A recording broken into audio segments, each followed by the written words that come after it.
It all just makes sense to us this week. We'll at least try to solve the problems of the world with some weekly whiskey in hand, and we'll try to do it logically. This is Implicit Bias Radio. Welcome back into the TSPL. We've got members of the OG crew. We've got the best places to get your bottles. We've got your pours. We've got distillers this week. It's going to be a great show, but it all does have to make sense. I mean, look, we're often asked, how do we know what stories we're going to talk about? How do we know what's true and what's not true on the show? How do we know what rabbit holes we should dive down into the topics of the week? And really, the answer is pretty simple. Whatever it is we're looking at, it has to be logical. So we have to actually start, though, by defining logic. Now, it's one of those words that sometimes you almost have to think about using the actual word to define it, but we're going to try to give it a straightforward definition on the show anyway. Logic is the study of correct reasoning. A couple of big words really important here. First, correct, meaning that the thought process, it actually has to be right. It has to be a true line of thought. It can't be contradictory. In simple terms, it's got to make sense. Second, reasoning. Maybe even thinking there's a better word here.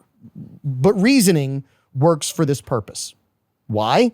The thoughts have to be, and maybe this is the better word, reasonable. If you're saying, for example, that we could, issue someone a ticket for jaywalking, that's probably a reasonable punishment. If, for example, maybe you think we should execute someone for jaywalking, that's not reasonable. See, this is why logic must have reason. Our thought processes simply have to make sense. So for those who want to know how we come up with the stories of the week, or come up with our opinions, how we know when maybe the mass media is telling a big old pre-diet Lizzo-sized lie. And look, we're happy for her that she's feeling better. Now, anyway, I digress. Our process, though, is basically, for lack of a better term, it's biblical. We check our values, we check our conscience, we check our reason, and yes, those things are rooted in Christian Catholic teachings. Matter of fact, the Catechism of the Catholic Church actually teaches about our conscience, which is basically every person's gut check. And it states the following: a well-formed conscience is upright and truthful. It formulates its judgments according to reason, in community with the true good willed by the wisdom of the Creator. Now, while we start with the quote that Big Whiskey on this show gave us quite a while ago, believe none of what you hear and only half of what you see, our checks of stories, they start with that one thing that goes back to the catechism: reason. If something doesn't make sense, well, we should probably question that. So let's think of some examples. Say Joey Bag of Donuts claims to have evidence that Vinny Box of Toothpicks committed a crime. Joey claims over and over and over and over and over again that he's got the evidence, but he never produces it. Does that make sense? Is that reasonable that Joey wouldn't produce or show the evidence? No, it doesn't. The logical conclusion of that, therefore, is that more than likely, Joey either doesn't have the evidence, or even better, Joey just made it up. What about this one? A news organization claims to have, quote, confidential sources to back up a particular news story. Over time, the story is proven wrong.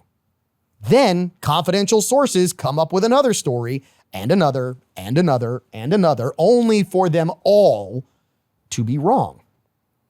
The logical, reasonable deduction there's either no real confidential sources or those sources just suck. Look, it's the logical, reasonable part of this that brings us into this conversation. The thought process that separates real people from maybe what we call NPCs. Yeah, for our non-gamers out there, that stands for a non-player character. Now, what do we mean by that? What we mean by that are people who can follow reasonable thought processes, people who can question narratives, who use deductive logic, who can, for lack of a better term, see the matrix of stories we're told. They're people that we're actively playing the game of life. They're not being tricked by the media, by businesses, by con artists. NPCs, they just believe whatever they're told, and they don't think. And therefore, they're just programmed by the computer. They only have a limited number of certain responses which they can give, and those responses on the surface may sometimes sound logical, but most of the time they're not. And most of the time, they cannot even begin to think through the process. In other words, their answers, when you question them, they're not reasonable. So yeah, we have to think. We actually have to dive into the stories that we see. We have to read, we have to learn, we have to deduce, we have to dissect the information that we're getting, that we're given, and many times we're fed. Sometimes that can take time. Sometimes that can take a little or a lot of weekly whiskey to get to the bottom of things. Sometimes we'll never figure it out. But if we think this way, we question, we ask, we think logically, we might, and I repeat, might, just solve the problems of the world. We'll do it all using our implicit bias. Weekly whiskey time on this week's episode of Implicit Bias Radio. I'm your host, Gavon Bordelon. Welcome in to the Mr. Lester's top secret podcast lair located somewhere in downtown Lafayette, Louisiana. The crew is already in full effect. Caleb is here with us. The rustic renegade is already acting like the overgrown 11-and-a-half-year-old boy that he is. You apparently are feeling pretty well this evening, Caleb. Yes. I feel energetic. Spunky. I'm gonna use spunky. I haven't ever described myself as that, but tonight I am. Oh, man. It's going to start now, isn't it? Oh, goodness, no. The double entendre on this show, in case you haven't figured it out, is something that we sometimes worry about specifically with Caleb. Even though he can't spell the word entendre, we have to worry about it. I think it's something like my dad used to say, he's full of urine and acetic acid. Yes. I love the way you put that, Renee. Thank you for making that radio friendly. You can't say the other version? No. No, you're not supposed to. Oh. And Caleb's like, dang it, I was going to say that next. Yeah, well, lesson learned. You've heard from the Rustic Renegade. You've heard from Louisiana's only certified master tobacconist. Matter of fact, he's one of only 15 on the planet. That was Rene Girard of Piper's Haven. Now it's time to introduce you to the person sitting next to him at the bar. We've got more members of the crew, but we love bringing in guests, especially when they can come on live. And this one, it really fits in with implicit bias because we do everything with a weekly whiskey in hand. And this person actually makes weekly whiskey. Mike Frugier from J.T. Mellick is here with us in the Mr. Lester's TSPL. We gave him the address so he could find us. Mike, it's a pleasure to have you.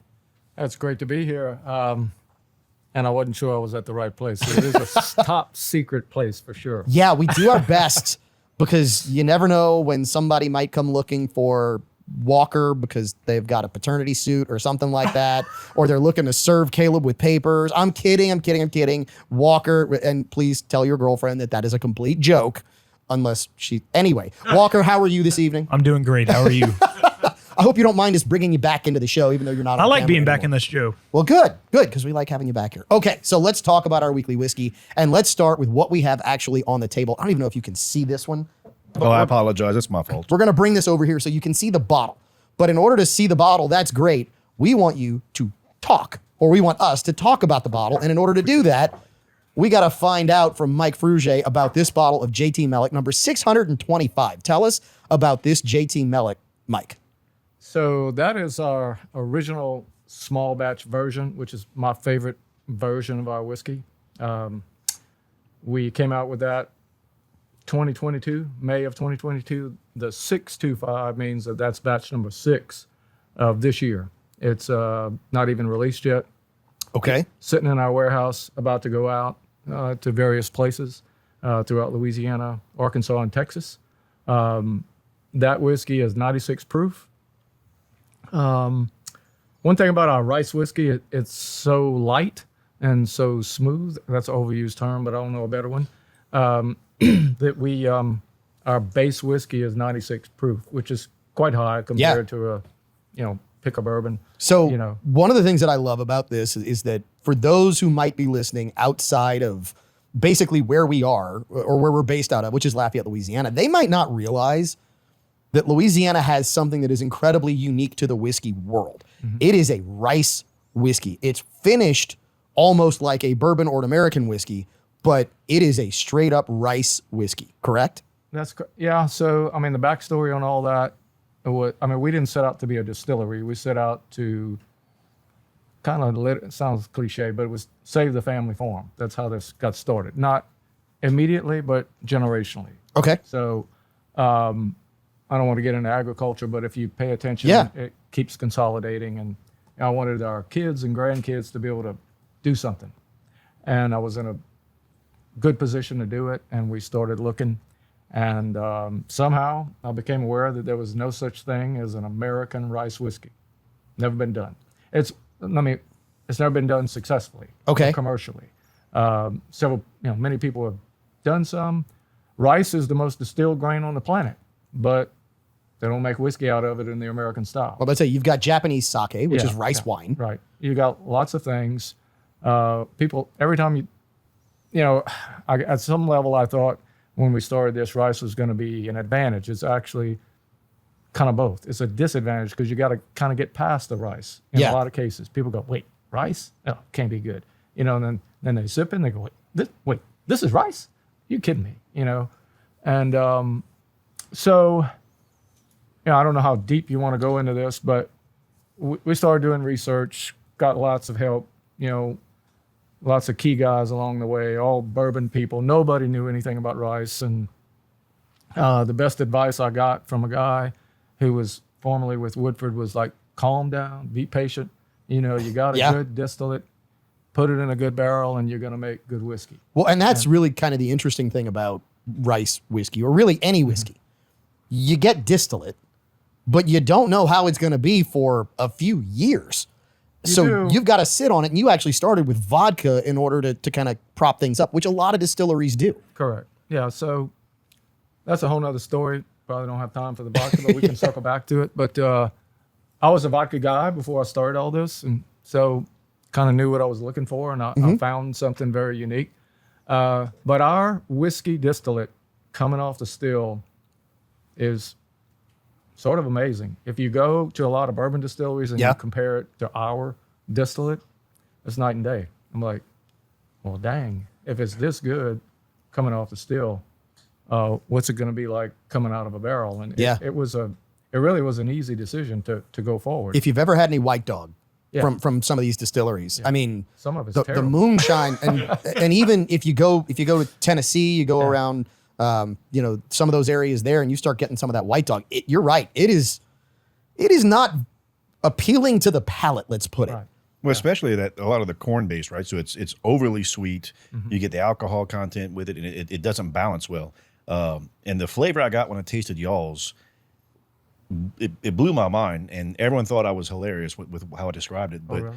it's a blue sweetheart. Yeah. That's what it tasted like to me. Was it the blue sweetheart? I know. Was it a blue sweet tart that had been left in the car for like 3 days? The sun had baked it. It's breaking down but just it enough. But it only got up to about 130 in the car, not 132. Midsummer, early okay, summer. okay. And but that's why I know they're all the same flavor. They're just different colors. But that's what I was like. Man, it's a blue sweetheart, and I really enjoyed it because it wasn't that syrup. It wasn't that overdone. It wasn't just heavy corn. It was light. It was refreshing, and it was impressive. Oh, thank you. So- Thank you. Caleb was lucky enough to be at our distillery last week. I missed him, but my brother was there who looks just like me. So what I love about that is we've got a lot of our local implicit bias liquor collective stores that are actually doing some picks with you. Right. Right. So our implicit bias liquor collective, places like Champagne's in Karen Crow, Benny's in Opelousas, Nunu's, Youngsville, Scott, Milton, Maurice. You can find JT Mellett products there, as well as a lot of times you'll find picks there. And we're going to go around the room because I want to hear tasting notes, especially from Caleb, because we always give him a hard time about the tasting notes.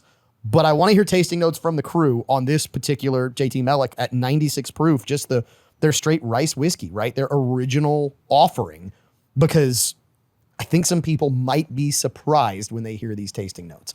So Renee, why don't we start with you, because you already finished your glass. Yes. What you got? That's my favorite whiskey. I mean, I've been drinking Mellick since before it came out. Mike had come on the show when we did the porch episode years ago, and he actually brought us a bottle unlabeled. He goes, here, try this out. And he gave me a glass then, and it's still here. I still use it. That's my favorite whiskey glass. But I just like Mellick, and I've turned a lot of people on to this whiskey, but I won't tell them what it is. I'll say, here, I got a good whiskey for you to try. Yep. And they'll go, oh, man, that's a good bourbon. I said, it's not. And they, what? I said, it's rice whiskey. And they'll look at me funny. I go, yeah, believe it or not, made right up the road from the shop. Yep. I mean, it's a local product. It's great. And it's my favorite whiskey. That's what I drink all the time. You know what this whiskey tastes like? JT Mellick. That's it. I mean, I've drank so much of this stuff. That's like, it's JT Mellick. You know this flavor profile when you get it. Yes. Yep, I can understand that. So before we go to Caleb, I'm going to give you kind of what I got off of this. And, you know, as I remember, because I do remember that first show where Mike was kind enough to bring us some stuff, it was a unique flavor. Mm-hmm. It was something that jumped really out on my palate at the time. And there was something I couldn't quite pin down. This, and I know this is the initial offering, this to me, and a lot of times you get a little bit of difference in the barrel and how it ages and what happens. This is, I know it's not bourbon, but this is bourbon, bourbony McBourbon. Mm-hmm. If I were to tell you, pick a flavor profile for bourbon, caramel, smooth, just a little bit of kind of rough around the edges to the back of the throat, warm in the chest, really just make it comforting, go down, as Mike said, smooth. That's what this is. I get that caramel bomb. I get that little hint of vanilla, and it just sits really, really well. Now, Mike, I'm going to ask, are you in the 55-gallon barrels with these, 50-gallon barrels, the 15s? I know that people age sometimes differently. Yeah. So we are in a standard 53. 53. Okay. 53, which is a standard whiskey barrel, and we do use a bourbon profile. So when we started this, the bourbon boom was in full rage, and I felt like we needed a bold whiskey. A light whiskey would not have played, not in our market. You know, the camp culture in Louisiana Absolutely is our, I don't know how to put it, but our big market that we need to attach ourselves to. That whiskey is made to be sipped, but you can mix it with 7-Up. I won't be offended. You know, I want them to take it to the camp and make it their favorite whiskey. Well, whether you mix it with 7-Up or you make an old-fashioned out of it, whatever it is. Yeah, it's made to be your everyday go-to. We put the proof at 96 specifically so it would stand up to the sweetness that people are going to naturally put in it. Mm-hmm. You don't need it because this stuff is so sweet. Yep. You know, it just comes off the still that way. That's what makes it such a great sipping whiskey. And one thing I want to add, if you really pay attention to the finish of rice of all our batches, not just this batch, but rice finishes, just it doesn't bother you. I don't know how to. Some bourbons have a metallic finish. Yep. You don't have that. Like this stuff sits there and says, "Hey, can I have some more?" I don't disagree with you. That is exact. The last sip I get tells me I want another sip. All right, Caleb. So before I go into it, when I drove out to y'all's distillery, I got out there and I met your brother, and I'm ad-libbing. He didn't say it this way, but he said, well, let's go where we distill. And it's over here in the tractor barn. And that's what I'm ad-libbing. And I love the experience because I was like, man, I feel like the state police are going to jump out from behind somewhere and be like, all right, boys. You know, so it was that outlaw feeling, you know, and like when we talk about the camp culture and everything else, is the outlaw feeling. Because you can sit here, you can sip this, and then you can take your rice and put it on your levee, which is illegal. Don't do that during duck season. But, you know, like this is something where like, well, I might make some bad decisions, you know, because it's that good. And on the nose, I get warm caramel apples. Like when you're making the apples, when you're making the caramel apples yourself, and the kitchen's warm, everything else. Then it's got this clean, crisp, fresh oak finish on the nose and the palate. And it's soft, it's gentle, it's supple. It just consumes the mouth slowly. And then I get like a caramel fruit. It's not. I can't tell you what fruit it is because it's not raspberry. It's not blackberries. No. It's not cherries. It's not apricot. Like it's not peaches. But there's a fruit flavor in the mid palate that I haven't been able to distinguish yet. But it's a caramel fruit. It's something coated, and it's a wonderful little subtle hint of it. And then I get the taste of the best way to describe the taste of leather, and that's the char that you're getting. I think y'all use depending on what it is, like a char 3 on some of y'all's, and you get that char there in the mid palate. And then this is probably not the correct way to say the finish, but I find that it just finishes dirty and like a good dirty. So that's the best way I can describe it because it leaves you hanging on. You're like, did I get that? Let me have another. Yeah. A good dirty. A good dirty. I know exactly where you're going with that one. You're talking like, yeah, you're talking like Teddy, negligee, dirty, good Yes, dirty. Yeah, yes. on the right person. I get it. Yeah. I get it. I know exactly what you're talking about. Yeah, now you got me laughing and choking up over here because I'm going back to earlier days when Caleb once described a whiskey as 38-year-old Selma Hayek, right?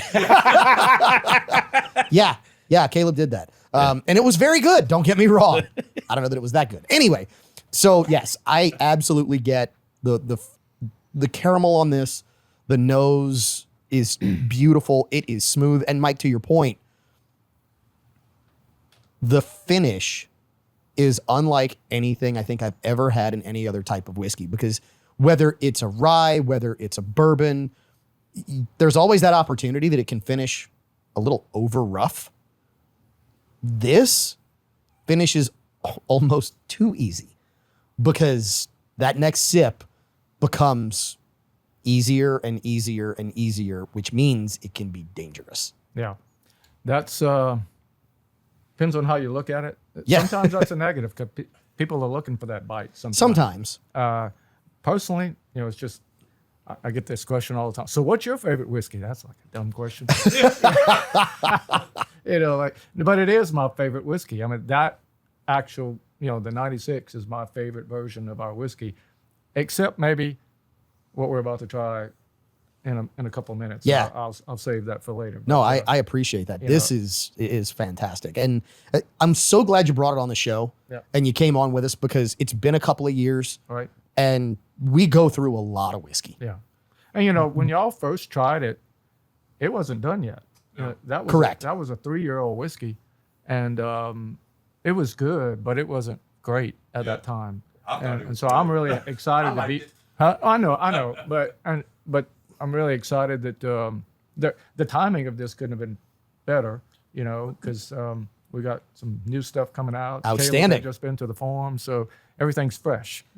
This and this is no detriment to the first stuff we tasted, Mike. Mm-hmm.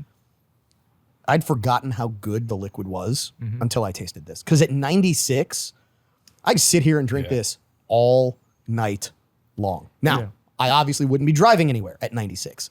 But And you said what? The next one's better. Well, You believe so?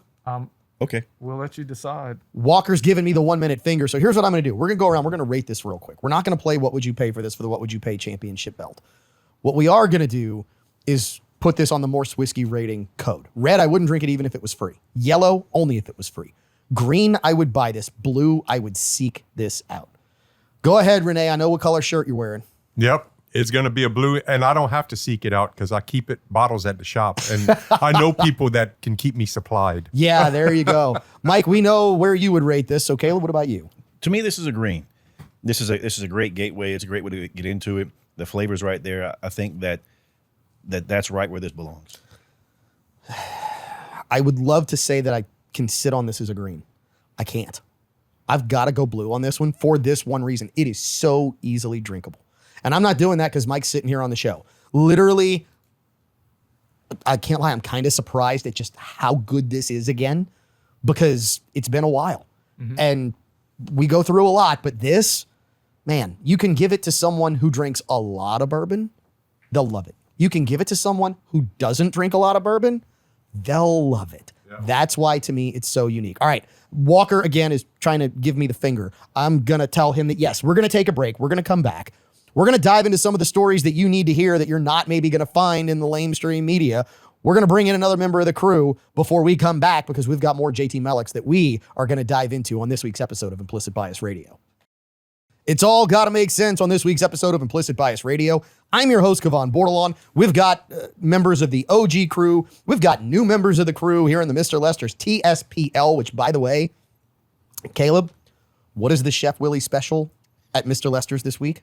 And for the rest of this month? Well, this week is the rest of this month. The food or the pour? The pour. I know you won't remember the food because the food is ridiculous. I remember the price of the pour. I don't. That's remember. all it is. God, that's all it is. You're forcing me to say this? Yes, I am. $1. What do you have to say to get the dollar pours at Mr. Lester's? Chef Willie's crazy. No. They know that. I would like the implicit bias pour. Yep.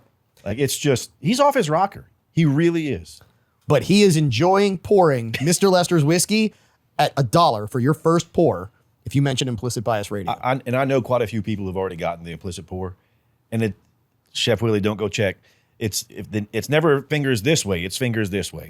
They're like, all right, you drink like those guys. And people will ask for the implicit bias pour, get their dollar pour, and leave the casino, and then come back in and go, I would like the implicit bias. It's like those specials at the grocery store. You limit one. Okay, yeah. So you go like 20 times. Yeah, I don't know that anybody's going 20 times and getting 20 pours. That's a long night. Might be fun, but it's a long night. Yeah. New guy at the bar. He's not new. He is, I don't know if we can even call you the virus anymore. Y'all call me a whole bunch of stuff. So which means we got to go back to Triple H. Just yes. pick something. Yes. Well, I wouldn't have chosen that, but I'll live with it. Hold Harmless Harmon on the show. Brian, it's great to have you back here in the Mr. Lester's TSPL. Great to see you. Glad to be back. Thank y'all for having me. So we were talking about logical thought and the fact that utilizing reasonable thought processes is actually a biblical principle. And the funny part is a lot of people have asked and a lot of people have noticed and a lot of people have thought for a very long time that some things that weren't necessarily logical or reasonable were getting a lot of mainstream play. What do I mean by that? What I mean by that is go back and look at the last national election that we had. Go back and look at the split of votes as to which way they went. But now go to things like social media, go to things like the mainstream media, go to things where people are talking, go to things like protests, go to all this stuff. And it's supposedly all these people who claim that they're the majority. And they have claimed that they're the majority for a very long time. But that whole silent majority thing, everybody kind of knew. It was that pit in your stomach, that gut check where you went, your conscience, that said, I don't think the people who say they're the majority actually are. The people who are silent are the ones who are actually the majority.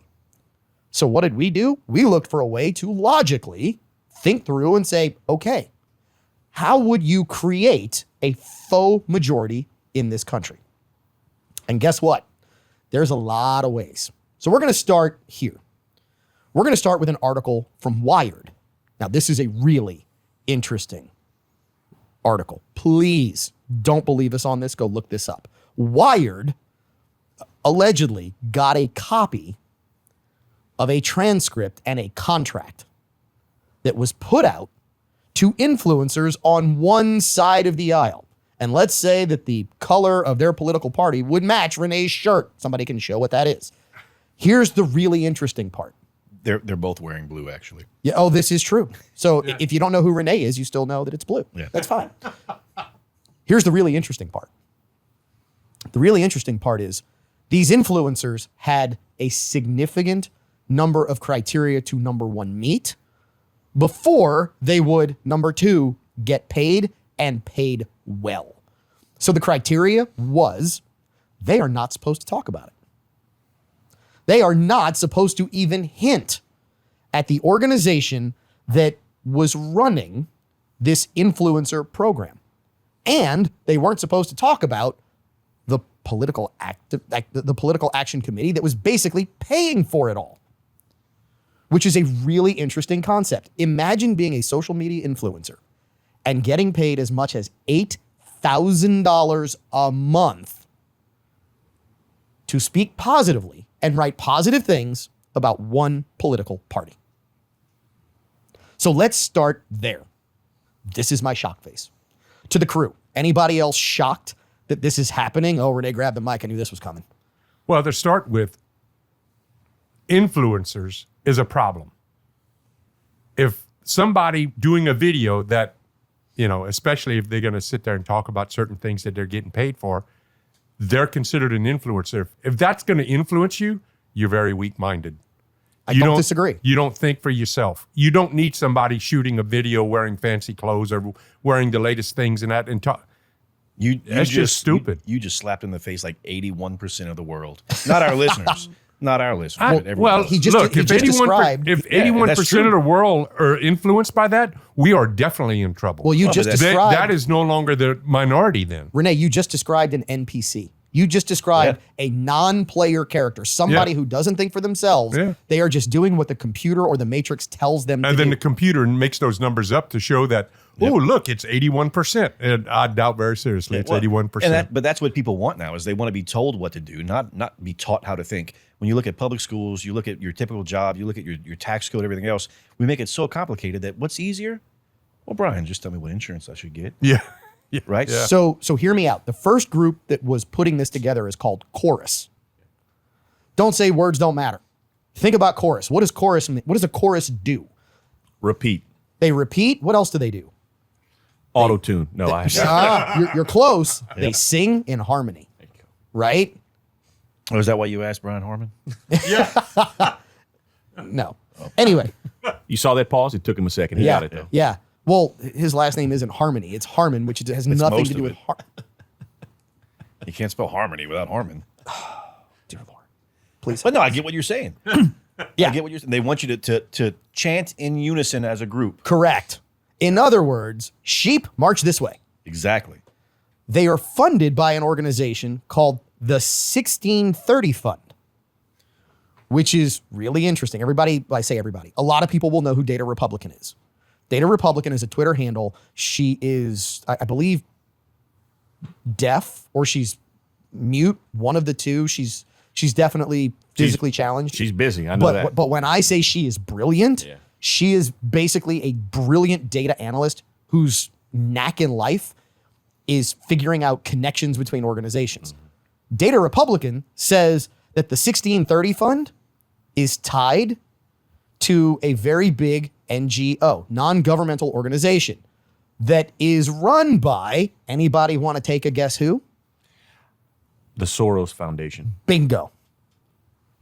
Who just, matter of fact, I think today, day before yesterday, the day that we recorded this episode, maybe the day before, I believe maybe a president of the United States jumped on social media and said we should look at RICO for the funding of protests and violent protests and disruption of America. I think that was today. So again, you're trying to figure out how you create this faux majority. Here you go.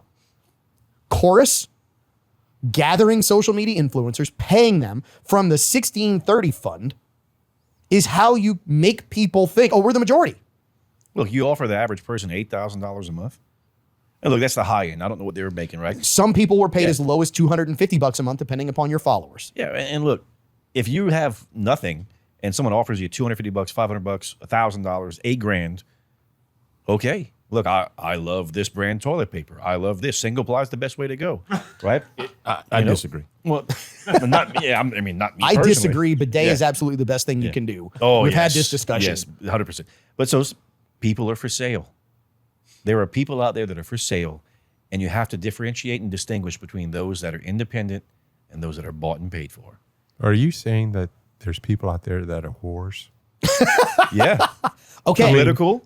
Political, emotional, societal, everything. So I'm going to take this a step farther. Okay. I'm going to take this a step farther. I'm going to prove Caleb's theory. Please don't believe us on this. I hate to even give this website because people are going to go and it's going to make them look I know good. what you're talking about now. www.crowdsondemand.com. Let me read you an excerpt from this website. Crowds on Demand is your home for impactful advocacy campaigns, demonstrations, PR stunts, crowds for hire, and corporate event. Services available nationwide. They literally say on their website, if you want to buy a protest, a demonstration, come to us. We will provide the people. Have unmarked buses will travel. At least they're honest about it, though. At least they're honest about it. But how do you find that? I mean, I'd never heard of that. Obviously, there was a group before doing all this with all the different group protests, BLM, the Israeli thing, the Palestinian thing. It's all paid for. All the Democrat stuff is paid for. So I'd never heard of them. Of course, I never was looking for a group to protest. I'm not much of a protester. We've never looked for it because we're not the people that are going to try to fill seats to influence people. Well, that's true. And that's the thing. The marketing people that exist that are on these political platforms, these bureaucratic platforms, and that are trying to influence and change the shape and scope of their business have known about this before this existed. Yep. Because there was another term, there was another way, and all they want you to do is buy in just a little bit. They called it astroturfing a long time ago. And I guess they provided the pallets of bricks and everything too. Huh? I don't know about that. Maybe Walker does. He's giving me the finger again. We're going to have to wrap this segment up. We'll come back. Final segment, hour one. More Implicit Bias Radio. More JT Mellick, more Weekly Whiskey. Cheers. All right. Back to the Mr. Lester's TSPL. Remember, go to Mr. Lester's. Tell them you want your Implicit Bias pour. Your first pour of whiskey is $1. Tell Chef Willie we said hello while you're there. All right. This story is something that it gets under my skin. We have covered this story in multiple ways over the history of the show. We're going to start with one of the famous Klaus Schwab quotes, which is, people will own nothing and they'll like it. Okay, I know where we're going. So this was said by Klaus Schwab at the World Economic Forum a few years ago. People will own nothing and they'll like it. The bigger way we covered this, and this is where, look, we like some of the things Elon has done. This is one of those things that it's like, oh, come on, dude. How much are you worth? Do you really need this? And it was this. Hurricane getting ready to hit Florida. People with Teslas were really concerned that they weren't going to have enough battery because of the traffic to get out of Florida. Originally, it was Hurricane Ian when it hit. Yes. So what does Tesla do? Tesla goes into their software at home base, flips a switch, and all of a sudden, everybody's got an extra 30% on their battery. My wife's been begging for that for years. Ring the bell. Okay, that was funny. That was funny, well played, and at a high level, which makes that one of the best jokes we've had on this show in a really long time. But I was there in Florida whenever they announced that all of a sudden there was a 15 to 30% increase in your distance, your battery life. And I was like, whoa, hold on. You mean to tell me that you engineered firewalls into the battery itself? Yeah, they did. And I was like, this is diabolical. But then I started looking at everything else we do, where we have planned obsolescence, where we have engineered subscriptions, where BMW tried doing pay-for-play heated seats. Yes. And I was like, oh my God, imagine if South Louisiana, it was $5 every time I turned on my air condition. Well, and I don't think that Tesla has a deal to give 30% more battery. I think what it is No, is that, you can buy the extended battery. Yes. No, I think what it does though is they probably program the usage, the computer inside it regulates the usage more efficiently to where the battery is still there. It's going to be more efficient on usage. And whenever it tells you it's time the to same charge, thing, Renee. yeah, but but the battery, it doesn't change the battery. It's changing the usage or the fuel gauge on the battery. My point, you're making it for me. The battery can function at a better rate, but they make you pay more or a subscription. I think it's more the car functioning at a better rate. Yeah, I mean, it probably restricts your acceleration and that kind of stuff, makes it more fuel efficient. Right. But imagine if you wanted to go, well, I want my whatever vehicle to be fuel efficient. Well, that's $12. I want to be a sports car today. Well, there's some companies that have the self-driving capabilities. That is a subscription based. Yeah. And we're talking one of the big threes I know of that I drive one of their vehicles. They have a subscription base on that. Volvo wanted to have a subscription-based car. Yeah. They went away from one model and said, oh, you're going to subscribe to this car for a certain amount of time, and then when the new one comes out, we'll get it for you. Think about this in your life. It's kind of like a lease almost. It's that new rich mentality. Not how much do I want to make, how much do I need to pay a month? So think about these things. It used to be when you bought software, you bought the software. Yeah. Adobe was $149. Now, if you want Adobe, you pay $68 a month or $60 a month, and you pay for it every month because you can't buy it. You have to have a subscription. Same thing with Microsoft. You pay monthly for a license. Yes. You don't own the software. Do you know when that really kicked off? COVID. Well, COVID, when a lot of it was a little bit before, but subscriptions changed, and there was a 200 increase in subscription usage during COVID. Why? 200%, you mean? Yeah, I'm sorry. Yeah, 200%. just making sure. And why was there a big increase? Because people were bored sitting at home. Everyone's profits were down. You couldn't go buy things. Right. So all of a sudden, instead of buying it, I'll lease it to you. So think about this. Your printer, you probably got an ink subscription. Your software, your TV. Think about the software. Netflix. The software at the Netflix, shop is all subscription Netflix is going up again. Yeah. And the subscriptions are strangling American consumers to death because you're owning nothing and people love it. No, this is not what I signed up for. What I signed up for was to buy it. If I want to buy my truck, I want to buy my truck. I want to buy the features that I've got in it. I don't want you to tell me I need to pay an extra $15 a month, which unfortunately is what a lot of people are doing to have a remote key, a remote start. You've got an app on your phone that they charge you to have connected services. They are finding a way to siphon your life away from you monthly. But what we need to do to fight that is whenever you go to buy a vehicle, oh, you want to use this? Nope, I don't want it. Take it out. Oh, we can't take it out. Yes, take it out. I'm not paying for it. Yep. Done. You got to stand your ground and fight these people back. Otherwise, they will run your life. I just figured it out. It dawned on me. Uh-oh. The market has finally copied the government. You think you own your house?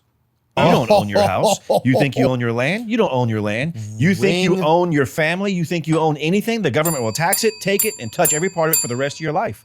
I think that for once, we've decided to copy the government. And if we're outraged about Microsoft, about Adobe, about any other subscription you're paying for, you should be more pissed, more livid. You should be fighting mad about your government.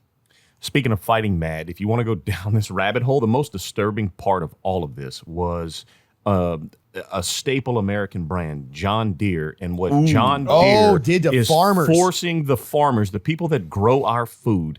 That was the most disturbing part of this revelation. And we talked about that article on this show. Months ago. So I encourage everyone within earshot, look into what's going on with service of the tractors and the equipment for John Deere. And I'll take it a step farther, what's happened to American farmers, because this is the crazy nuts rabbit hole.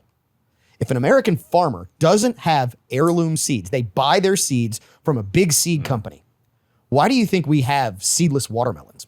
Why do you think we have these things that don't produce seeds? Why? It's to keep farmers going back and buying the seeds. And if a farmer were to keep back a certain amount of seeds or corn or something like that, and I don't know if Mike wants to go into this when we get an hour or two, he may or he may not, but the companies look at it and go, hey, you didn't buy seeds this year. We own the copyright to that strain of seed. And if you are growing a seed that you bought from us last year and you're growing it this year, you owe us as if you bought those this year.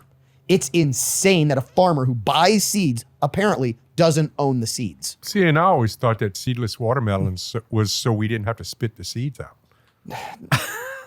I didn't know there was some evil plot involved in this. I'm just curious as to why, where in the world did you ever see God make a fruit that didn't have a seed in or on it? Renee just gave us an example of the success of the government mind control. Yeah. Well, and when you look at any of the fruits, that's how they sold us. Yeah, but I don't wear a mask anymore.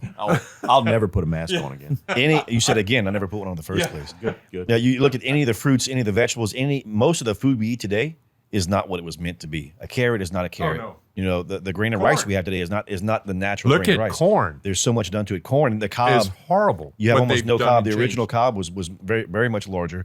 Missouri Meerschaum, their cobs are a more natural cob. It's a different size. It's grown. Well, it's grown to make the cob. pipes with. Yep. But how far back do you want to go with corn? Because the original corn was more It was would blacker. look more like wheat. We can only go as far back as about 20 seconds takes us because Walker just gave both of y'all the finger and y'all didn't see it. So we're going to wrap up hour one. This is a fun conversation. We're trying to solve the problems of the world here. We're doing it over whiskey. We got the 6-year Mellick. We're going to talk about it when we come back.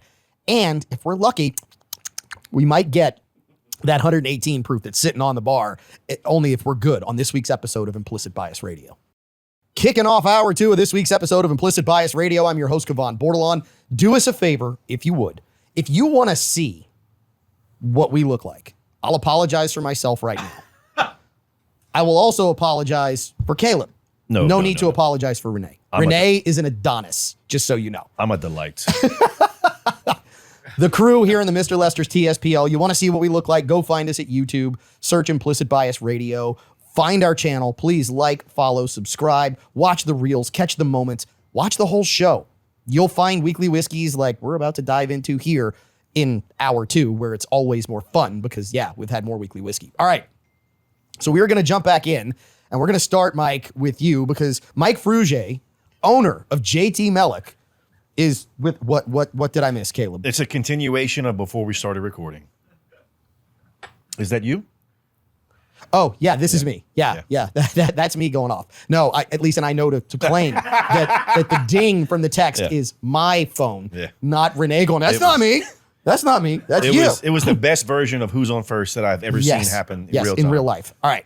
So, Mike, you've got 2 very special JT Mellicks here with us.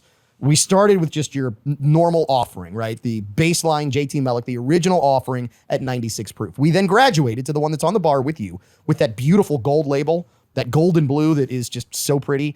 That is the 6-year at 110 proof, correct? That's correct. So tell us a little bit about that one. Well, it's just better. Okay, so same mash bill. That is probably the best way to say it too. So what you're saying is same mash bill. So it's I mean, I hate to dull it down. It's the same mash bill, same whiskey, but it's 6 years old or more. It is a currently an allocated item. We're about to release it. Oh wow! What? Yeah, no, I got a taste of the barrel strength here. I think Walker's trying to. I think Walker was trying to give direction, but he's horrible at it. Yeah, he's very what I was doing. I was trying to get Renee's attention. You Just were turn to mine. You were no Cupid shuffle. You're like to the left. Yeah, not at all. No. Walker doesn't know his left from his right. I mean, so when I mean, for me, it goes deeper into the whiskey. It goes into what's possible. When I first went down this path, and let me say, I'm the founder of JT Mellick, but I didn't do everything. There's lots of people. Fair. Lots of people that work with us, for us, in the whatever. The list is endless.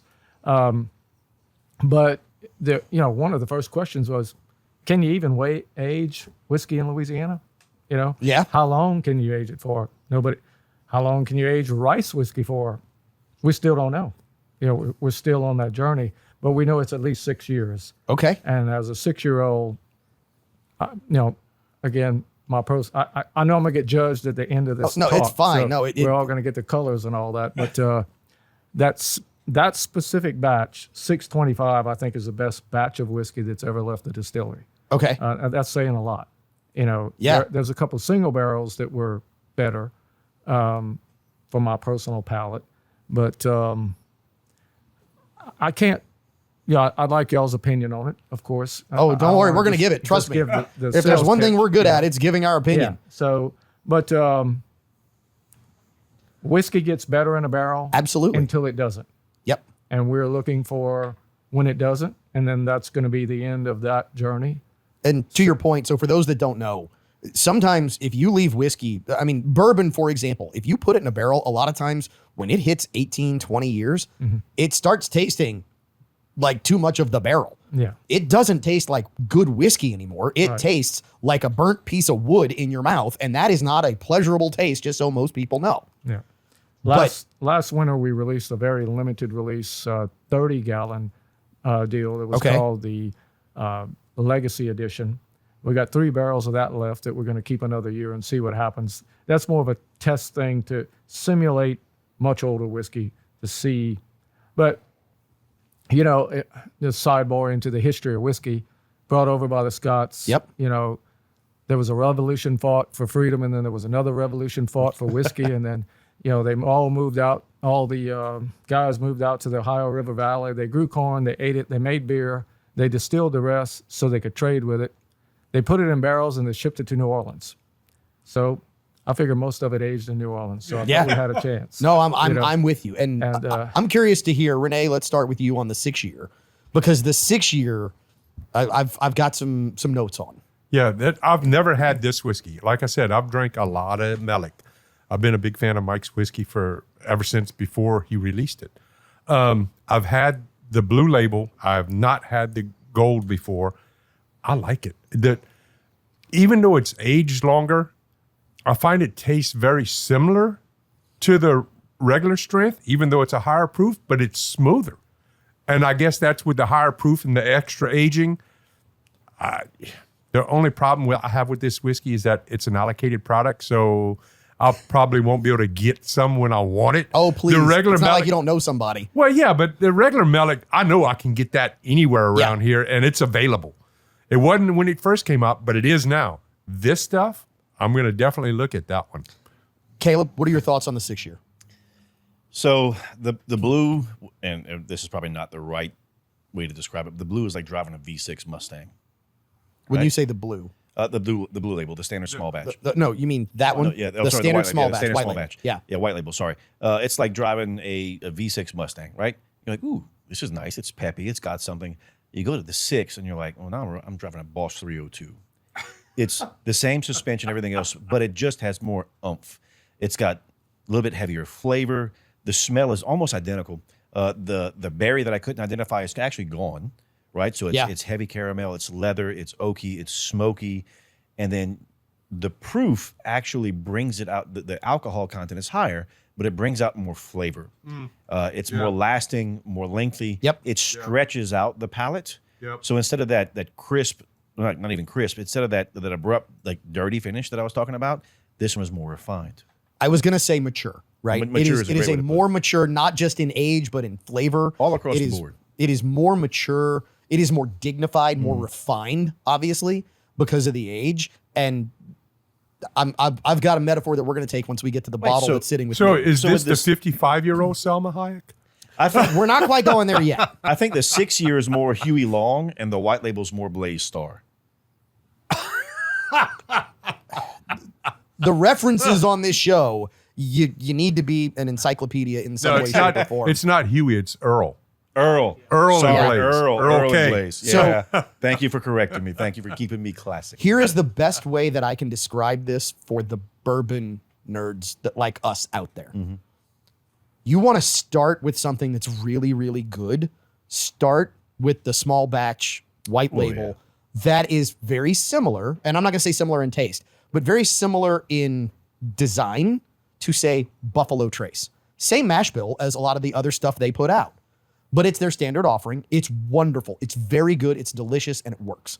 Then you want to take it a step farther. A lot of times they take that same mash bill, they just age it. Different label. Yeah. And you get a different label. You get a different name on the bottle, but it's the same stuff. And they are pure marketing with it to just say, hey, look, it's this. And people pay way too much for it. JT Mellick just says, this is our 6 year. Oh my God. Wonderful. You want to get to that really high level. That's the blue label, which we're going to talk Is about this in a minute. so? You tell me we're gonna go from Steve Urkel to Stefan Urkel. Oh, we might. Okay. We might. Okay. We're going up towards ludicrous speed. Yes, we Straight are. plaid. Yes, Straight we are. plaid. And look, what I'll say is that 6 year, it's got more depth to it. It's a little more oily. Yep. So it sits on the palate. It sits in the cheeks. It really just sits nicely. And if you would have told me after I tasted it that it was 110 proof, I'd have told you were a liar. I'd have said there's no way that it's 110 because it drinks more like a 100, maybe a 96 to 100. 100. It is I would say very, it's- very smooth. I would say it's close to 100. That's. Much more I think refined. this might be my new favorite whiskey. I might have said the same thing. Except you can't get any. I love know. it. Mike's shutting you down. Yeah. I know. Renee I has just- been cut off. Renee is I'm going to sit done. there. He's going to go tell Polly, baby, I got to count my pennies. I got to buy a case. No, they're just none available. It's Yet. not there. Yet. Well, no, Yet. it's all allocated. Yet is the Okay, word. Let me explain allocated. Last year, we had 10 barrels. This year, we have 20. So twice as much whiskey. Six But times I the draw. expect it's going to sell out. Oh, quickly. I believe you know. so. It sold out like in a week last year, and you can still actually find it here and there where it's kind of got lost. I don't know how that happened, but Last year's stuff. This stuff is going to hit the shelves in October. Okay, so the 6-year, look for it in October. Now, Mike, we got to talk about this because I don't want to run out of time. But the 118 proof. So the 118 is a takeoff on our single barrel program. Our single barrel program is national. I mean, it's sought after. Yeah. People were literally wrestling in the streets over it. You know, I mean, it got bad. I'm not lying. Like it got. You mean you went to Mamu with this? It was a negative. So people were like, "You hiding? You holding out? You gave it to so and so?" You know, I mean, oh my God. So when you're picking single barrels, I personally taste every single barrel, and I rate them. And about 30% of our barrels could be single barrels. Okay. But you can't make them all single barrels No. because then you lose the backbone of your. Well, your not batch just that. whiskey. It all ages differently depending upon where it is in the rick house and the wood and everything else that goes with that. So it became apparent that people wanted more proof, and we call it a high proof. I really wish I would have called it cask strength. 'Cause Yeah. that's really what it is, and I might rebrand it as that, and actually change the proof on every single batch to make it a little more custom. But it is a cask strength.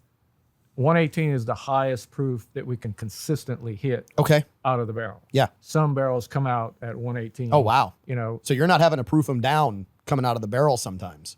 well, Every now and then you every might. night, Yeah. you know, but very minimal water. But we know we can at least hit that number.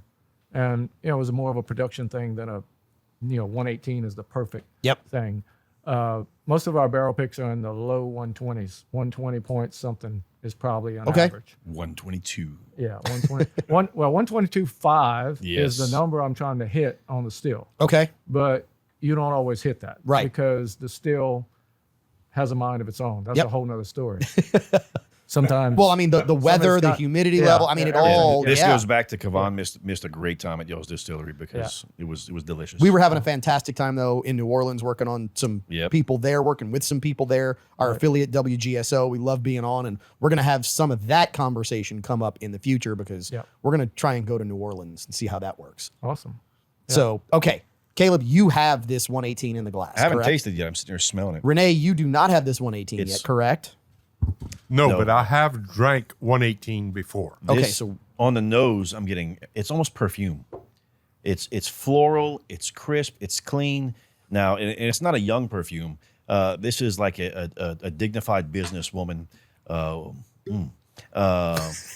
A dignified businesswoman who knows her way around, who knows how to get what she wants. It's got just the right amount of sweet, just the right amount of aroma. It's not overpowering. This on the nose is just so pleasing. okay, so here's the metaphor that I've got with this one. Because this to me in this progression fits perfectly. The white label, the small batch standard. That's your wife when you first get married. It is fantastic. It is wonderful. You give it a little time though, now you start to get a little seasoning to it. You get that 6-year. She knows you a little bit better. You know her a little bit better. You're starting to figure out what you like. And then you want to take it to that wonderful step of marriage where your wife really knows what she's doing. And let me tell you, that's the 118. It is mature. It is refined. It is bold. It is deep. It is fantastic. This 118, we gave, and I kind of knew, I was afraid this was going to happen, Mike. We gave the white label a blue. This is But blue. The gold and the blue label are so incredibly good, and they are just more extensions. I get kind of like a flat cola, which gives you that deep caramel type flavor. It gives you that little hint of vanilla. Almost like a cherry cola. Yes. Like either cherry or vanilla. I can't place it. But It's like a spicy cherry almost. Yes. Almost like a cola that's almost a Dr. Pepper, but it's not a Dr. yes, Pepper. Yes, okay. It's, I'll agree with that. right there, it is fantastic. And the proof on this hits just right. And I love how you get the proof almost, it's going to sound weird, but almost immediate.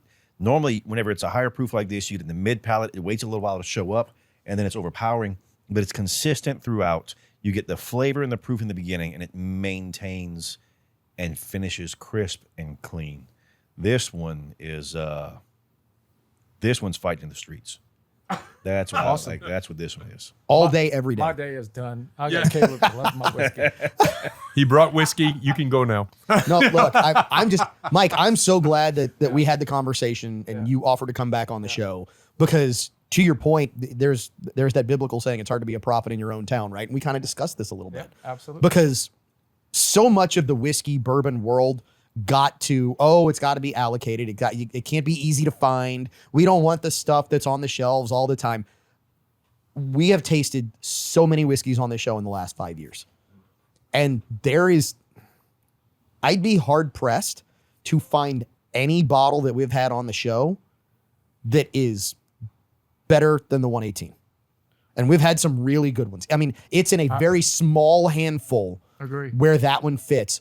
And I guarantee you, if I took a bourbon guy who said, I don't drink rye, I only drink bourbon, I don't drink anything else, and we blindfolded him, we duct taped him to a chair, we put a big spotlight on him, we waterboarded him for 10 minutes and then fed him this, he'd be like, oh no, this is absolutely bourbon. Right. Agreed. And we don't have to waterboard him. We just want to have some fun. Let me just say, going back to all three of them, and the thing you touched on, being a prophet in your own town, we price this stuff so it would be affordable and consumable. Yep. I mean, in another craft place, in a niche craft store in some city, this is $100. This is $150, and that one is $200. Yep. We are not there, and I think, average person might say, oh well, it can't be that good, or something like that. But we want this to be your go-to brand, and that's my cheap whatever commercial. No, look, this is not a commercial. This is not paid in any way, shape, or form. Mike just offered to come on the show. We like to have people who own distilleries on the show because they can tell us about their stuff and bring great stuff. And this is fantastic stuff. I'm here to say, like I said before, this is my favorite whiskey. We've had some high dollar stuff. This is what I drink. I keep bottles of this because I like that whiskey. Well, that, and every once in a while Mike shows up and said, hey, you want a whiskey? He goes, you got any good whiskey? I said, yeah, I got some stuff. He goes, you know what I drink? I said, yeah, I know what you drink. And so him and I will sit on the porch and have a Malik, and with a cigar, oh my God. And you know what we drink, which means Walker's giving us the 1 minute finger. We're going to come back. We'll talk a little cigar. We'll swap some people out because we need to get into the stories that the mainstream media is not going to give you. It'll all make sense, I promise, on the rest of this week's episode of Implicit Bias Radio. Playing with fire in hour 2, letting Caleb Morse pour my whiskey here in the Mr. Lester's TSPL. That is the top secret podcast layer for the uninitiated, which, by the way, speaking of things that have happened in the TSPL, there is actually a reference we have not made in a very, very, very, very, very long time. And in some ways, I'm thrilled. In some ways, I'm kind of disappointed in you fools, which is we have not made reference to the chair of intoxication in a long time. Don't be disappointed in me. I can't do that no more because I wind up in the hospital when that happens. It only Can't happened do twice. that no more, which means you Right. do it every time? No. That's a double negative, right? It's a triple negative. So Yeah. it means it's not. It means he's on his way to it currently. Okay, perfect. That is outstanding. We are getting a little liberal with the whiskey here in hour 2. So Brian, I got to ask you now, because we didn't get your review of the JT Malik. I mean, what do you think of this? I've never had a bottle that's disappointed. It's very good stuff. The 6 year specifically is what I'm still sipping on. I'm trying to get to what's the age on the 118 proof?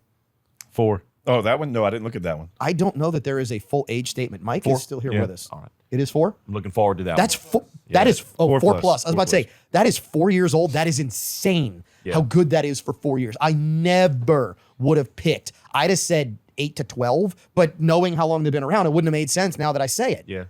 I'm very proud to say this on air in front of Mike too. Everybody that's in the whiskey game in Louisiana, not an aficionado, but just an appreciation of the spirits. That would be an aficionado. It is. On all of the different platforms, whether it be the Reddits, Facebook, Twitter, or now X, all of the different groups I'm on, JT Malik is doing fantastic with the reviews that I've witnessed. I have yet to see people in Oregon, in California, in Scotland of all places give very, very positive reviews on all the different bottles. So as a native Louisianian, we all have a lot of pride in that. And thank you very much. And Mike. there is the chair of intoxication. Brian, do me a real. I think it is moved. hold on, get back to my Brian. Do me a favor, right? Take your left hand, hold it up real quick. My left hand. Left hand, all right. Now do this. Wipe your nose. What's on the Just nose? clean it off. Is that a brown nose? Yeah. Is that what a reference to brown nose? He's not. Look, You guys are so much fun. I'm so glad y'all invited me. Triple H, you know we love you. All right, so So to answer your question, I love it. Thank you. that is fantastic, and I'm glad that we got that opportunity to have the conversation, because there's so much out there that we do need to have conversations around. And one of the things that I love about this is, yes, this is a Louisiana product. This is American made, which you know what it means when it's American made. You know what it means? It never has to experience Tariffs. Yeah, ring the bell. Brian said it. He didn't have the microphone, but he said it's not going to get a tariff from Donald Trump. I'm curious where, like, I don't know what it takes to have certified Cajun on there, but I mean, it is from Acadiana. yeah. Oh, It's not just Louisiana. yeah. It's from Acadiana. So like that's a Cajun product. there is no doubt that it is a pure Cajun product, I mean- especially when you get the flavor profile. Well, and you're talking about rice that's grown on the farm Yep. that he distills at and that he ages his whiskey at. Everything is right there. Yeah, it Look, is. I found the Cajun part right here. On the back, you have the recycle images, right? And there's a man stumbling trying to put something in the trash. That's certified Cajun. That right is there. certified Cajun. Okay, so I love that this would never have to experience a tariff. Did anybody catch, by the way, that the American tariff platform has toppled yet another country and made them bend the knee yet again? I mean, it's almost like these other countries want to fight and think they can fight and then realize, oh, maybe we can't. Brian, I see you shaking your head over there. You want to grab the microphone and you want to fill some people in? Yeah, it's not in. I'm talking above my pay grade, but it's basic economics. When you start looking at the consumer market share that the United States has, it was inevitable. Like the controlling interest of the United States on global trade, leaving the U.S. Navy out of it. That's a whole different nother dynamic. thing. Yes. Okay.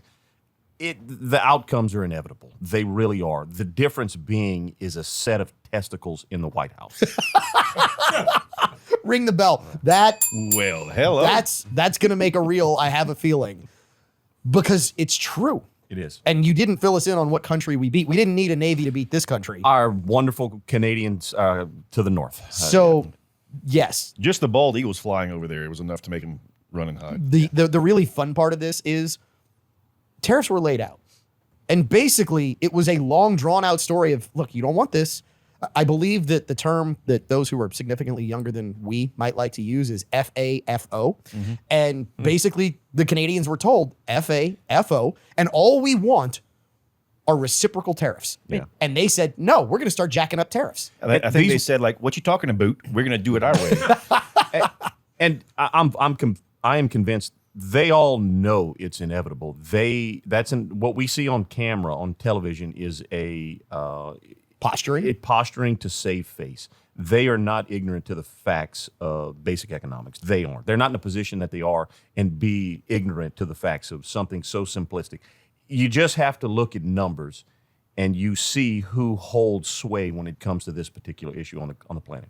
And this to me was maybe the best part of the conversation, which was this affected whiskey going into Canada. And we were told, oh my goodness, it's going to hurt American whiskey makers. Trust me, we drink plenty in the United States. And really, if you look at the population of Canada, it's like, what, less than California? So, I mean, when you start going through all of this, Look, I was worried, too, because there's a whiskey I really enjoy that comes from Canada. there is. And Well- I was waiting for the price to go crazy, and I realized, well, apparently not everyone drinks that. Well, and it's not only that. What most of these countries don't realize is the population and the buying power of the people of the United States. I mean, I think the only country out there that has more population than us is China. Consumer population. Well, Yep. Yep. even non-consumer, I don't think Yeah, anybody. China's allegedly in the billions, billions. Allegedly in the But we're billions. at 340 well, million. hold on. Unless you consider the 55 million apparently visas that we have in the country. So Well, and that and the illegals that came across the border, that the secure border. whole nother discussion. Yeah. But I mean, so they're playing with an economic engine here that you can't go against. You want us to bring in your stuff? You better drop your tariffs or else we're going to jack up yours. So here's the beautiful part of this. For those who don't know the whole story, Canada said, we're going to put retaliatory tariffs on everything coming from the United States. We're going to tax this. We're going to tax that. We're going to tax this. We're going to tax that. And we said, fine, these are the tariffs that we've got. And please don't believe me, whether you find it on Libs of TikTok, on X, or wherever you find it. Please do not believe us. Carney, Prime Minister of Canada, recently came out and said, we're dropping all retaliatory tariffs. We're dropping everything. And now all of a sudden, you get a level playing field. And this is what people didn't realize with tariffs. It was this. It was that while the United States was not levying heavy tariffs against other countries had been levying tariffs against us for decades. Canada had like a 200% tariff on our dairy products going into Canada. Like it was crazy. We had like a 14%, and theirs was like 230 some odd percent on dairy products. And it's like, well, we want an equal playing ground. If we're going to tariff at 14%, you should tariff us 14%. And they said, well, that's not fair. We want all your American dollars.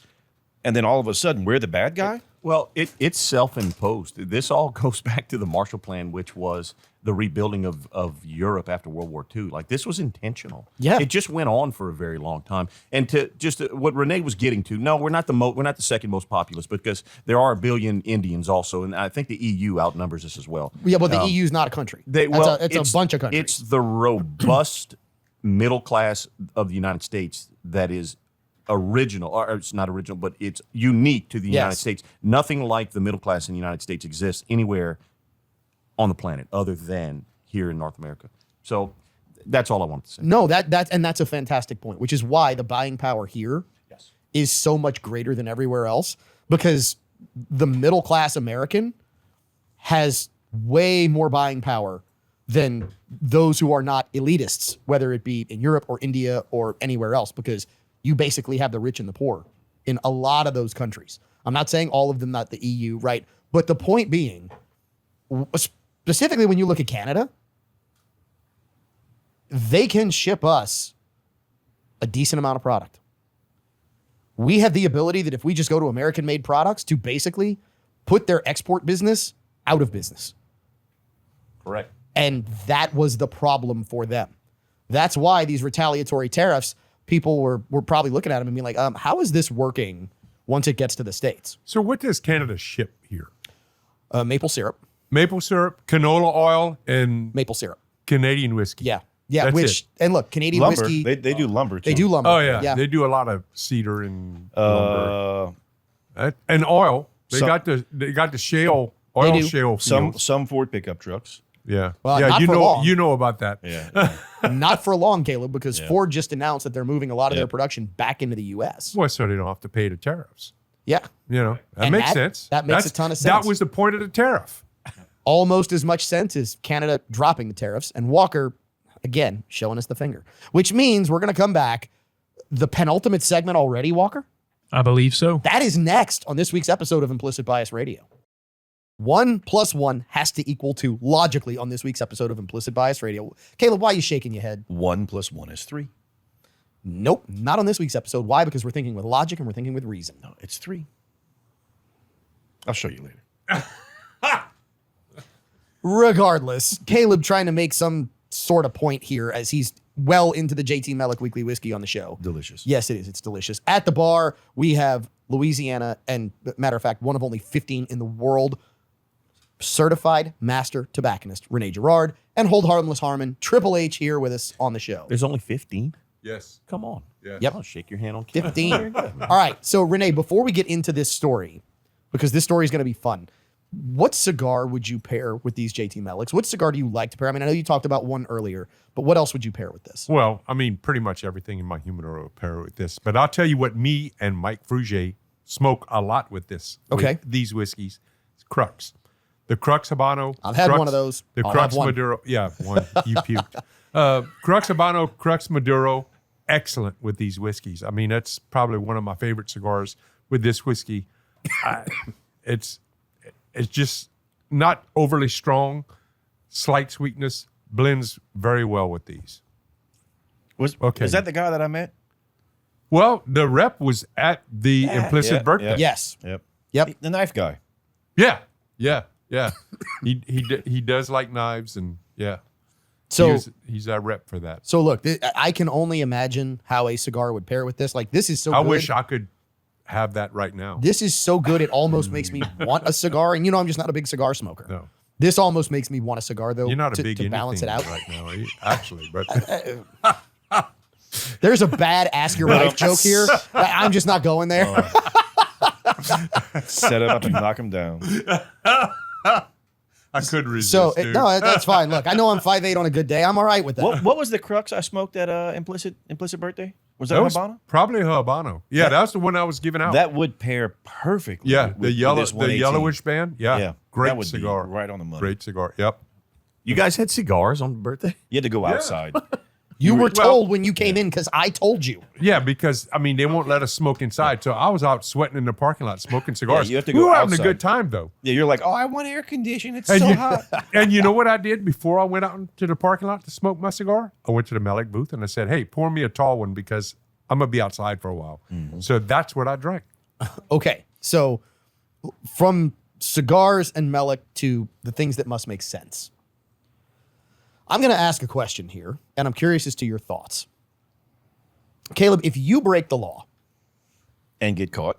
get caught, get prosecuted, Okay. the law is the law, correct? Yes.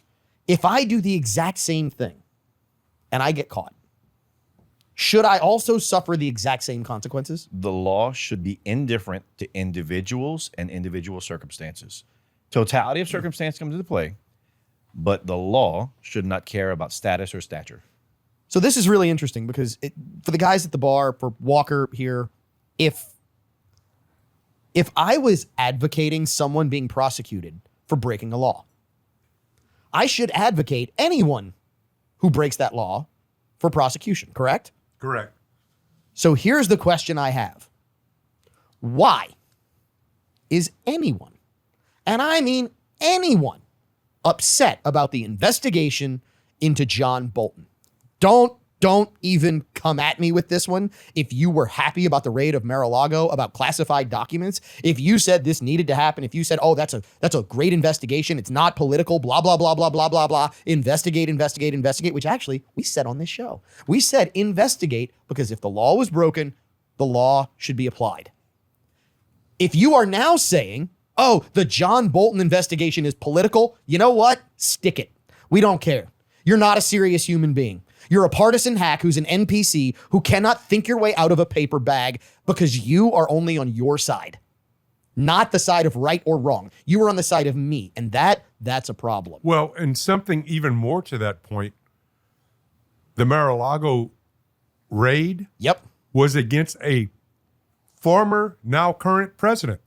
Bolton never held that office. Well, to your point, which means that a former president might have actually and still had access to said documents and had the legal right to have them. Correct. Bolton, now we don't know what documents he has, and I'm not going to. Yeah, but even though at top secret, you can't take those if you're not a guy that can declassify things. If you're just at a whatever level, I mean, I don't know what the highest ranking that Bolton had. He was in. Oh, he was a cabinet member. Yeah, he was. I mean, he was a secretary. But he has no right to declassify. Correct. He doesn't have the documents. authority Right. to declassify. And documents. that's where the problem comes in, that Bolton's got to face the music. I'm even more just on the principle here, which is if you supported the investigation of a former president for having classified documentation, shut up about somebody else being investigated for having classified documentation. Well, Don't want to hear it. It's like some of the things going on right now with Trump wanting to de-seat an FDIC. No, not a Fed board member. Fed board member, yes. Fed board member. For a mortgage fraud. Which, by the way, I believe they prosecuted a former president for basically fraudulently representing the value Of property. of property. Well, and Yes. the judge that was part of that is actually currently under that same issue. Correct. You know what's really interesting is apparently one of the lawyers involved in that was also involved with other swamp creatures in Washington, D.C. Go figure. Like when they lawyered up, they're all lawyering up together. And it's like, wait a minute. Do they get quantity discount? Who knows? It's insane to me at the double standard and the illogical thought process that's applied here. Yeah. Because the reality is, if you're not supposed to have classified documents, you're not supposed to have them. Don't care who you are. Yeah. If it's illegal, it's illegal. Right. If you were happy about this for the Mar-a-Lago raid, and now you're saying, oh, this is purely political, you're not serious. No. Yeah, all the talking heads I'm seeing across social media and cable news is oh, this is retribution. This is retribution. My question is, retribution for what exactly? Please define that. Or be specific, because you can't ignore the fact, or you can't ignore what we witnessed over the last 4 years of what can accurately be described as unprecedented lawfare against a sitting president. Okay? And regardless of retribution or not, let's focus on whether crimes were committed or not. If crimes were committed, all the retribution talk is null and void. It's irrelevant beyond. It doesn't matter if it's retribution or not. If it's exposing actual crimes, and the Fed governor that is Ms. Cook, that's currently been fired and is suing for her job back, that looks to be an open and shut case. And of course, she's going to blame just procedural or. Do you want to know who her attorney is? I heard the name. I know he's a big wig. It's a very expensive law firm. His name, I don't want to say isn't relevant. Yeah. It's not his name that's relevant. It's who else he represented that's relevant. Yeah. You know who he represented? Trump's ex-wife. Nope. Ivanka. Well, he did. He might have. He did represent Ivanka Trump. He also represented Hunter Biden. Correct. Yes. She went and got Hunter Biden's attorney. Walker, give me the finger again. Caleb, go ahead and we're going to wrap it up. Look, retribution is relevant. The thing that we have here is what's called indifference. Yeah. We have indifference of political line. We have indifference of political party. We have indifference of agenda. But those that have an agenda will cry out unfairness, and they will cry out retribution. Excellent. My intoxication prevented me from being as articulate. That's what I was going for. Chair of intoxication is in play. Indifference is Walker. He's just caring about us getting to a break. We'll wrap up Implicit Bias Radio. 2 hours finishes up with our next segment right after this. Tic Tacs aren't just for fresh breath on this week's episode of Implicit Bias Radio. I'm Kavon Bordelon. It's been a really fun episode this week. We had Mike Frugier, owner of JT Mellick rice whiskey out of Louisiana, which, by the way, if you missed any of the tasting, go back, find us on our socials, whether it's Instagram, YouTube, X. YouTube is where you find whole episodes. Anywhere you get podcast, you can go get and listen to this episode. What, Renee? Don't listen, just listen to it. Go out to the store and buy a bottle of JT Mellick. Oh, yeah. Because it's a local company to us. Well, we're in Lafayette, Louisiana. We get listened to all over the world, so some people can't experience It's an Acadian. Yeah. It's from Acadiana. Yep. And Mike's a great guy, and he makes an awesome product. Go buy a bottle. He does. Okay. Here. So when I say Tic Tacs aren't just for fresh breath, one of the things we love talking about on this show, we haven't talked about them in a while. I'm not saying it's aliens, but it's aliens. We like talking about whether it's a UFO, whether it's a UAP, whether it's a Tic Tac. And by now, if you haven't seen, heard, understood the Tic Tac video that the U.S. government released, they call it the Tic Tac. You're not talking about illegal border crossers. No. Oh, okay. I'm not sure how those two things fit together. I don't. Anyway. They're aliens. Oh, not those type of aliens. Oh, Just go Wow. with it. Yeah. Anyway. I was thinking Tic Tac still. We apparently have 2 chairs of intoxication this week on the show. Anyway. I was left Yeah. behind. in the Cheers to woods. them. So the Tic Tac video was released by the U.S. Navy, and it looks like a really large Tic Tac. It was tracked. It was seen. It was videoed by U.S. fighter pilots who tried to keep up with it. It made ridiculous shifts in movement, in motion, excessive G-force maneuvers, things of this notion. And in the last couple of weeks, apparently there's a doc leak on the internet. Go to X, don't trust us on this. Go look up Tic Tac document release, things of this nature. And what the claim is this, is that the Tic Tac, and I believe that was filmed somewhere around the 2010 timeframe, Caleb, was it? Yes. Okay. Was actually built somewhere around the year 2000. So it was essentially 10 years old when it was videoed, is the claim. Mm-hmm. And that it was built by Lockheed Martin It utilized anti-grav propulsion that would utilize anti-gravity in front of and behind it to make the maneuvers that it made possible, and that it was part of just a black budget project. And look, I went into it, I read it, I cross-referenced some stuff, and in the X post, there's some holes. Okay, the contract number, that kind of stuff. It goes through different things. So I think maybe the X post itself might be fake, but there is always truth in every. I don't want to call it lie, but lie. The best lie contains enough truth, right? And when we look at it, the anti-gravity directional machine they have, because it might have been pivotal, not necessarily a black hole, which Star Trek people understand that, which I'm not a Trekkie or a Star Wars guy. I just know enough about physics to where I understand it. But he is a Swiftie. No, he's a furry. So, why did I do this? So, too close to home. There's things there with it that really catch me. And like in 2000, early 2000s, we have what's called the aerostat. And the aerostat, someone out there might know, I don't remember exactly, but it might have been a Lockheed Martin or a General Dynamics project where it's we'll call it a blimp. Okay. Which is almost the exact same shape of what we're talking about now, the Tic Tac. And it was an ocular device. We had multiple cameras on it. You could view for miles at a time. And you had one or two operators. It was a tethered machine. We'll use the term machine. That would give us an overhead view. It was God's eye in the sky across a city. And we used it heavily in the early 2000s. Don't ask him how he knows. So what we have now, I think, is a little bit of myth and a little bit of fact blended together. And I really think that there's more to this story than I know and I realize, and I'm very intrigued by it. Well, I mean, there's been things that Lockheed Martin has done for years. The YF-12, the SR-71, the U-2. Well, Skunk those Works. were things that there was no way that existed. Guess what? It did. They did.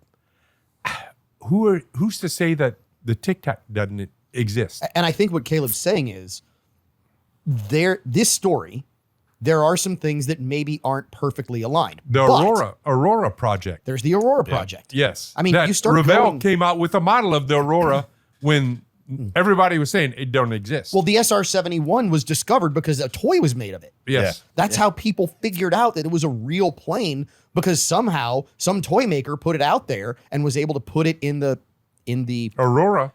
Damn you. The public Aurora, sphere. that Revell models made a model of the Aurora that everybody still to this day says doesn't exist, but it did.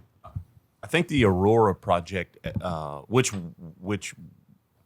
had been in the headlines for years, but I think that is the culmination of that is the B-21. From what I've read, I think that's what has been what that was all about. No, the Aurora was a pulse jet engine because it would leave pulse trails across the sky. That's an Area 51 thing that we're not going to. If you ever saw Independence Day, they have the perfect line in Independence Day. You don't think we actually spent $4,000 on a toilet seat, do you? Yeah. That's how we get the money for this. Well, I mean, to be fair, remember that there was a really big day that happened in the United States. And apparently the day before, Donald Rumsfeld announced that there was a massive multi-trillion-dollar hole in the Pentagon budget.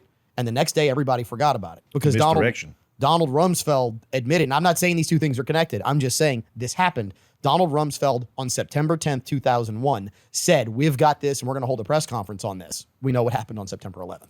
Yeah, he sent the guys, the men in black with the little pins to blank everybody. At the end of the day, my favorite thought about this is, number one, what we know, what you, our listeners, what we know here in the TSPL, outside of what Caleb has seen and used, we are 10 to 20 years behind what is actually out there and happening in places that people are not allowed to talk about. Where that comes from, whether that came from a craft that was found and we reverse engineered it, whether it came from just us making breakthroughs, wherever it came from, we, all of us, were treated like mushrooms. Mm-hmm. We are fed and kept in the dark. And maybe we are kept in the dark more than we are fed. And that's why on this show, we try to bring you these stories. We try to reach out for the everyday average person, whether you're male, female, the working person. That's why we're here. Because at the end of the day, it's all about your implicit bias. I'm getting the finger. It's the 1 minute finger, which means we got to wrap it up. This closes 2 hours of a fantastic show, a distiller here on the show, covering the topics you're not supposed to talk about in polite conversation. If you're just catching the end, find us on podcast, Implicit Bias Radio on YouTube. Subscribe, like, follow, share, and tune in so we can see you in 7 on next week's episode of Implicit Bias Radio.